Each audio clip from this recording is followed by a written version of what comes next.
एकता प्रणाली की शुरुआत किसने की थी भाई? तो एकता प्रणाली की शुरुआत इल्तुतमिश ने की थी। ई से एकता, ई से इल्तुतमिश। अभी आगे बलबन आएगा ना तो इसमें बहुत कन्फ्यूज़न हो जाता है। 40 गुलाम सरदारों का संगठन जो तुर्कान ए चहलगानी बनाया था, ठीक है, उसकी स्थापना किसने की थी? तो उसकी भी स्थापना इल्तुतमिश ने की थी, याद रखना। ई से इल्तुतमिश, ई से एकता प्रणाली। एकता प्रणाली जिस इक़्तादार होते थे एकता प्रणाली में, ठीक है। और 40 गुलाम, ई से हो जाएगा इल्तुतमिश, और 40 गुलाम, 40 गुलाम तुर्क चहलगानी की स्थापना किसने की थी? इल्तुतमिश ने की थी, ठीक है। अब आगे आओ, दिल्ली में अमीरों का दमन किसने किया था? दिल्ली में सर्वप्रथम अमीरों का दमन इल्तुतमिश ने किया था, याद रखना। इल्तुतमिश का महत्वपूर्ण कार्य कौन कौन से हो गए? कुतुब मीनार बनवा दिया भैया, पूरा काम करवा दिया कुतुबुद्दीन ऐबक का। सबसे पहले शुद्ध अरबी सिक्के जारी किए, जिसमें कि सीटी से याद रखना, चांदी का टंका, और जिसमें तांबा वाले जग में पानी पीते हैं उसका जीतल, ठीक है। एकता प्रणाली चलाई। चौथे नंबर पे तुर्क चहलगान की स्थापना की, याद रखना, ये सब सबसे इम्पोर्टेंट है, ये सब टोटल। फिर लास्ट में ये सबसे इम्पोर्टेंट क्वेश्चन आता है, ये सब इम्पोर्टेंट है, पूरा लूसेंट इम्पोर्टेंट है। सर्वप्रथम, जहाँ पे सर्वप्रथम या भारत में प्रथम, इसमें प्रथम, उसमें प्रथम, कहीं भी प्रथम दिखे वो सबसे इम्पोर्टेंट हो जाता है। सर्वप्रथम दिल्ली में अमीरों का दमन किसने किया था? तो इल्तुतमिश ने किया था, ठीक है। तुर्क चहलगानी की स्थापना किसने की थी? इल्तुतमिश ने की थी। लेकिन विनाश किसने किया था? बलबन ने किया था। विनाश से याद रखना, वी से विनाश और ब से बलबन, ठीक है। आगे बढ़ो, गया है।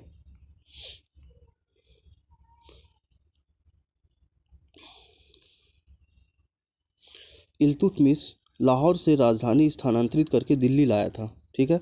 लाहौर से दिल्ली राजधानी स्थानांतरित करने वाला प्रथम सल्तनतकालीन राजा कौन था? ये क्वेश्चन आ रहा है। इसको कई तरीके से क्वेश्चन पूछा जा सकता है कि पहली बार सल्तनत काल में दिल्ली को किसने राजधानी बनाया? तो इल्तुतमिश ने, ठीक है। पहली बार दिल्ली को राजधानी किसने बनाया मध्यकालीन भारत में? तो इल्तुतमिश ने। या पूरे भारत में सबसे पहले दिल्ली को राजधानी किसने बनाया? तो भी इल्तुतमिश ने। या किस दिल्ली सल्तनत के शासन काल में, किस दिल्ली सल्तनत के किस राजा के शासन काल में दिल्ली को राजधानी बनाया गया? इल्तुतमिश के। और कहाँ से ट्रांसफ़र करके? लाहौर से ट्रांसफ़र करके, ठीक है। ये सबसे इम्पोर्टेंट क्वेश्चन है। इसने हौज ए सुल्तानी का निर्माण दिल्ली ए कुहना के निकट करवाया। सब दोनों दिल्ली में है। हौज ए सुल्तानी का निर्माण कहाँ करवाया था? तो दिल्ली में करवाया था। हौज ए सुल्तानी का निर्माण दिल्ली ए कुहना के समीप करवाया था। इल्तुतमिश ने दिल्ली ए कुहना का निर्माण नहीं करवाया, हौज ए सुल्तानी का निर्माण करवाया था दिल्ली ए कुहना के पास, ठीक है। इल्तुतमिश पहला शासक था जो 1229 ईस्वी में बगदाद का खलीफा से सुल्तान पद की वैधानिक स्वीकृति ली थी। मध्यकालीन भारत में ऐसा पहला शासक कौन था जो बगदाद के खलीफा से अपने सुल्तान के पद की स्वीकृति ली थी? तो इल्तुतमिश ने बगदाद के खलीफा से 1299 ईस्वी में सुल्तान के पद की स्वीकृति ली थी। याद रखना, दिल्ली सल्तनत का भी और भारत का भी। भारत का पहला शासक कौन था जिसने बगदाद के खलीफा से सुल्तान के पद की स्वीकृति ली थी? तो इसने ली थी। किसने? इल्तुतमिश ने। और सल्तनत कालीन का ऐसा प्रथम शासक कौन था जिसने बगदाद के खलीफा से सुल्तान पद की स्वीकृति ली थी? इल्तुतमिश ने ही ली थी। कब ली थी भाई? 1229 में, याद रखना। बगदाद के खलीफा से होता कुछ नहीं है, बस एक ये हो जाता है कि लीगल चीज़ हो जाता है उसका पोस्ट, बस, और कोई बात नहीं है। इल्तुतमिश की मृत्यु 1236 में हो गई थी, ये भी निकल गया। उसके बाद चंगेज़ खां से बचने के लिए ख्वारिज्म के सम्राट जलालुद्दीन को इल्तुतमिश ने अपने यहाँ शरण नहीं दी थी। मध्यकालीन भारत में सबसे पहले चंगेज़ अटैक के समय भारत का शासक कौन था? तो इल्तुतमिश था, ठीक है। मध्यकालीन भारत के समय क्वेश्चन बता रहा हूँ पोस्ट से थोड़ा सा। मध्यकालीन भारत में सबसे पहले चंगेज़ खां के अटैक के समय शासक कौन था? तो नंबर 1 पे इल्तुतमिश, बलबन, कैकूबार, रुकनुद्दीन फिरोज, इल्तुतमिश था। चंगेज़ खां से बचने के लिए इल्तुतमिश ने किसको अपनी यहाँ शरण नहीं दी? तो जलालुद्दीन को। जलालुद्दीन कहाँ का शासक था? ख्वारिज्म का शासक था, ठीक है। इल्तुतमिश के बाद उसका बेटा रुकनुद्दीन फिरोज आया। भैया ये भी जो है उन्हीं के जैसे थे, रंगीला की तरह। इनकी भी आत्मा जो है अजर अमर है। मोहम्मद शाह रंगीला हो गया, या आराम शाह हो गया, या रुकनुद्दीन फिरोज साहब हो गए, इन लोग की आत्मा अजर अमर है। ये एक अयोग्य शासक था। इसके अल्पकालीन शासन काल में इसकी माँ, ठीक है, शाह तुर्कान छाई रही। इसके अल्पकालीन शासन में इसकी माँ शाह तुर्कान छाई रही, ठीक है। शाह तुर्कान के अवांछित प्रभाव से परेशान होकर तुर्क अमीर ने रुकनुद्दीन फिरोज को हटाकर सिंहासन पर किसको बैठाया? तो रजिया सुल्तान को सिंहासन पर बैठाया। होश से थोड़ा सा, किसको दिल्ली पर गद्दी पर बैठाया? रजिया सुल्तान को। अमीरों का दमन करने वाला सबसे पहला शासक कौन था? अमीरों को दमन करने वाला सबसे पहला शासक कौन था? इल्तुतमिश था, ठीक है। अब वही अमीर अब रजिया सुल्तान को दिल्ली की गद्दी पर बैठा रहे हैं। तो देखिए पॉलिटिकल चेंज कैसे होता है, ठीक है। अब आगे मंगोल, वही चेंगजिंग खां, जिसको चंगेज़ खां बोलते हैं। मंगोल चीन के उत्तर में गोबी रेगिस्तान के निवासी थे। वह घूमने फिरने वाली अर्ध सभ्य जाति की थे, ठीक है। घूमते फिरते थे, अर्ध सभ्य जाति के थे। उनका मुख्य पेशा घोड़ा और अन्य पशु को पालना था। वो बहुत गंदे रहते थे भाई, हर प्रकार का मांस खाते थे। आज के जैसे नहीं कि कोई मांस छोड़ दिए, कोई मांस कर दिए, हर प्रकार का मांस करते थे। स्त्री विषयक की नैतिकता का सर्वथा अभाव था। मतलब स्त्रियों के लिए नैतिकता का कोई अभाव नहीं था। बस केवल अपनी माँ ही का सम्मान करते थे, बाकी किसी का सम्मान नहीं करते थे। वो विभिन्न कबीलों में बटा हुआ था। पूछेगा मंगोल विभिन्न कबीले में बटा हुआ था, ठीक है। उन्हीं कबीलों में से एक था 1663 ईस्वी में तेमुजिन उर्फ चंगेज़ खां का जन्म हुआ। उन्हीं कबीलों में से, जैसे कि बहुत सारा कबीला होगा, आप मैप देख के खोल के देखेंगे तो बहुत सारा कबीला तुमको उसमें दिख जाएगा। उसमें तेमुजिन उर्फ चंगेज़ खां का जन्म हुआ था। चंगेज़ खां को महान, मतलब चंगेज़ दी ग्रेट कहते हैं, और श्रापित भी कहते हैं, ठीक है। चंगेज़ खां को चंगेज़ दी ग्रेट और श्रापित भी कहते हैं। इसका बाप येगूसाई बहादुर था, जानते तो हैं बहादुर, जो यूपी बिहार में और उस इलाके में, भारत में भी आते हैं काम करने के लिए। येगूसाई बहादुर था उसके पिता, ठीक है। अब आगे बढ़ो।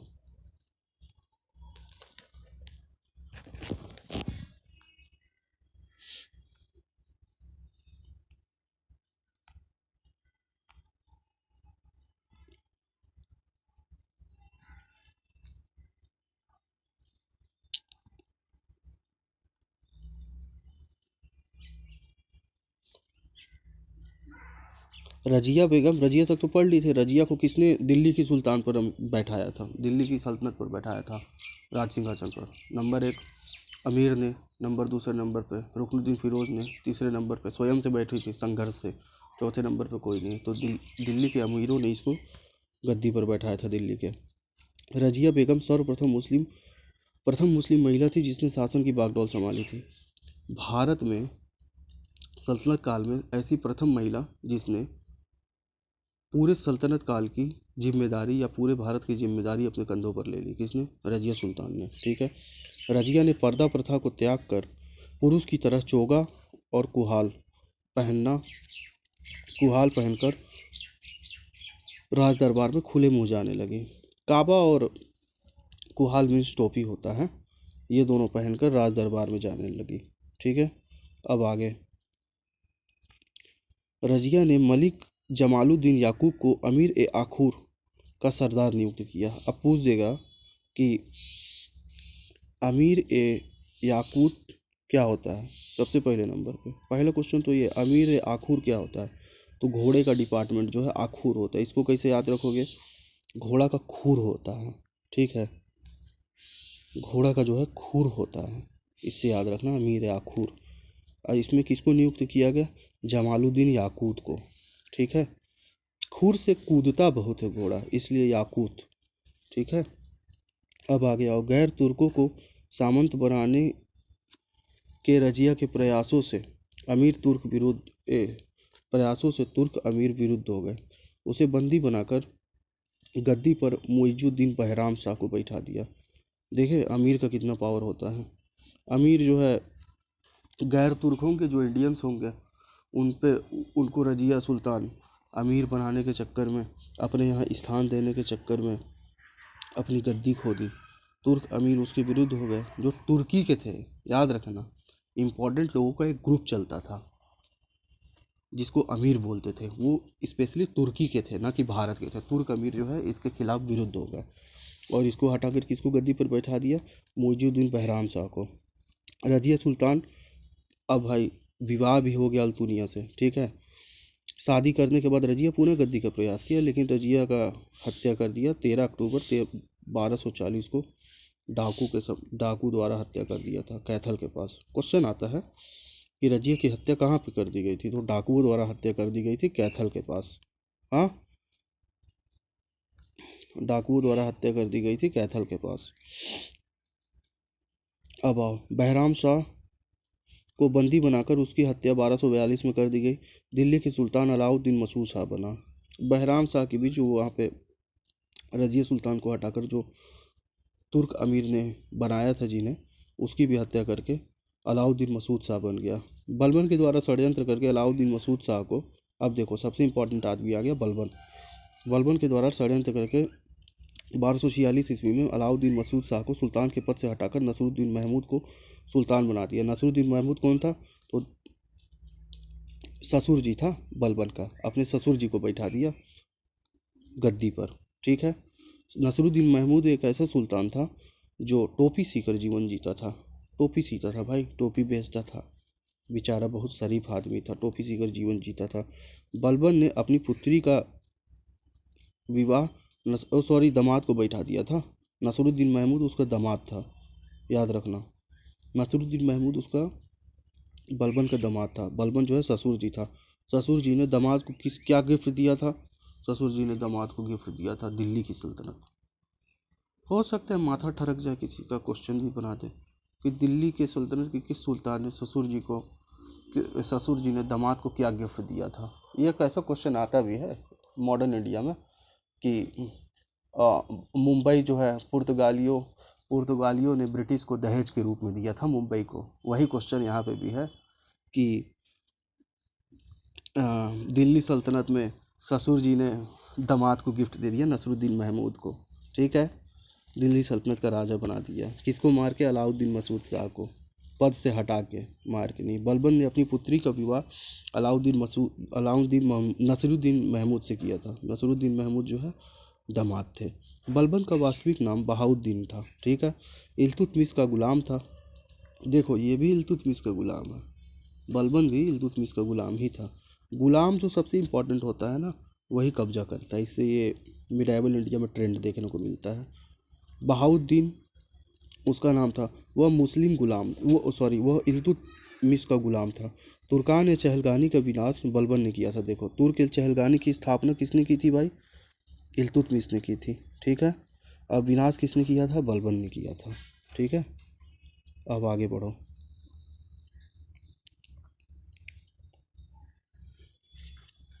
बलबन ने 1206 ईस्वी में गयासुद्दीन बलबन के नाम से 1266 ईस्वी में गयासुद्दीन बलबन के नाम से दिल्ली की गद्दी पर बैठा। यह मंगोलों के आक्रमण से दिल्ली की रक्षा करने में सफल रहा। अब देखो, सबसे पहले मंगोल आक्रमण के समय भारत में राजा अभी कौन था? तो इल्तुतमिश था, ठीक है। उसने ख्वारिज्म के शासक को भारत में शरण देने से मना कर दिया, क्योंकि भाई चेंजिंग द ग्रेट, चंगेज़ खां, उससे जो है सब खौफ खाते थे। और फिर तो चंगेज़ खां का अटैक तो होना ही था, ज़्यादा समय थोड़ी हुआ था। तो उस समय बलबन ने भारत को बचा ही लिया, महत्वपूर्ण भूमिका निभाई थी, ठीक है। अब आगे आओ। सीरी नामक एक नया नगर किसकी स्थापना की थी? सीरी नामक नए नगर की स्थापना किसने की थी? तो बलबन ने की थी, याद रखना। दरबार में सिजदा और पापोस की शुरुआत किसने की थी? बलबन ने की थी। सिजदा मतलब कि एकदम पैर पकड़ लेना, पापोस लेट जाना ज़मीन में, इसकी शुरुआत किसने की थी? सब क्वेश्चन आता है भाई जो लाल लाल लिखा हुआ है, इसको होश से थोड़ा सा। बलबन ने फारसी रीति रिवाज पर आधारित नवरोज, फारसी साल का पहला दिन उत्सव स्थापित की, उत्सव जो है बनाना शुरू किया था। अब देखो, उस समय तुर्क चल रहे थे, टर्की। अभी इस समय फारस चल रहा है, जो फारस वाला अरेबियन, ईरान, उसको गल्फ ऑफ फारस बोलते हैं मॉडर्न इंडिया में, ठीक है। मेनली ईरान था। नवरोज़ की स्थापना, नवरोज़ क्या होता है, तो फारसी नया साल होता है, ठीक है। नया साल का, जैसे कि अभी हैप्पी न्यू ईयर मनाते हैं ब्रिटिश में, भारत में जो है फागुन के समय मनाते हैं, हाँ, नया वर्ष। और ये जो है फारसी साल में पहला दिन नवरोज़ आता है, तो उसको मनाना शुरू किया था। बलबन ने अपने विरोधियों के प्रति लौ और रक्त की नीति अपनाई। लौ और रक्त की नीति सबसे पहले अपने विरोधी के प्रति किसने अपनाई थी, तो बलबन ने अपनाई थी, ठीक है। ये भी पूछ देगा लौ और रक्त की नीति किसकी है, बलबन, इल्तुतमिश, रुकनुद्दीन फिरोज, अशोक।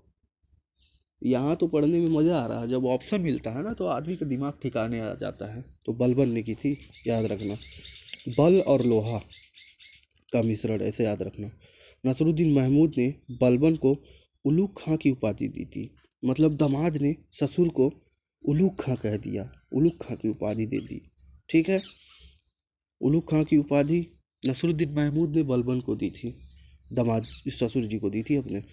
बलबन आखेटक अभियान का के बहाने अपनी सेना को लंबी दूरी तक कवायद करके दुरुस्त रखता था।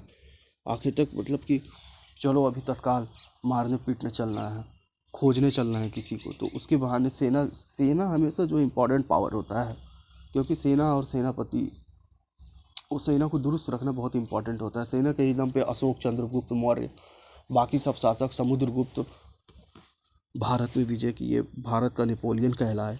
इसलिए सेना को जो है दुरुस्त, आखेटक अभियान के तहत, ये क्वेश्चन पूछेगा, आखेटक अभियान के तहत सेना को दुरुस्त कौन करता था लंबी दूरी तक, तो कौन करता था भाई, बलबन करता था। बलबन के दरबार में, ठीक है, फारसी कवि के प्रसिद्ध अमीर खुसरो और अमीर हसन रहते थे। मोस्ट इम्पॉर्टेंट क्वेश्चन, अमीर खुसरो और अमीर हसन किसके दरबार में रहते थे, तो बलबन के दरबार में रहते थे, ठीक है। गुलाम वंश का सबसे आखिरी शासक कौन था, शमसुद्दीन कैमूर्स था, ठीक है। यहाँ पे आपका गुलाम वंश गया। गुलाम वंश का सबसे अंतिम शासक कौन था, तो शमसुद्दीन कैमूर्स था, हाँ। बलबन के दरबार में अमीर खुसरो और अमीर हसन रहते थे। जितना रेड कलर का लिखा हुआ है पूरा लूसेंट में, एक लाइन में 2-3 क्वेश्चन निकलता है। अब देखो कैसे। अमीर हसन किसके दरबार में रहते थे, बलबन के दरबार में रहते थे। अमीर हसन कहाँ का कवि था, फारस का कवि था। अमीर खुसरो कहाँ का कवि था, फारस का कवि था। अमीर हसन और अमीर खुसरो किसके दरबार में रहते थे, बलबन के दरबार में। तो ये एक टॉपिक से ना, एक लाइन से 4-5 क्वेश्चन निकलता है, तो इसको देख देख के पढ़ना है। गुलाम वंश का अंतिम शासक शमसुद्दीन कैमूर्स था। गुलाम वंश की स्थापना किसने की थी, कुतुबुद्दीन ऐबक ने। लास्ट शासक कौन था, शमसुद्दीन कैमूर्स था, ठीक है। अब आओ आगे।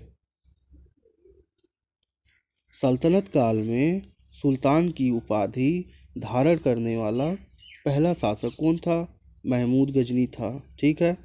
सल्तनत काल में सुल्तान की उपाधि धारण करने वाला मध्यकालीन काल में कौन था, इल्तुतमिश था, ठीक है। मध्यकालीन भारत में कौन था, इल्तुतमिश था। और जब भारत के अटैक के समय कौन था सुल्तान की उपाधि धारण करने वाला फर्स्ट आदमी, महमूद गजनी था, ठीक है।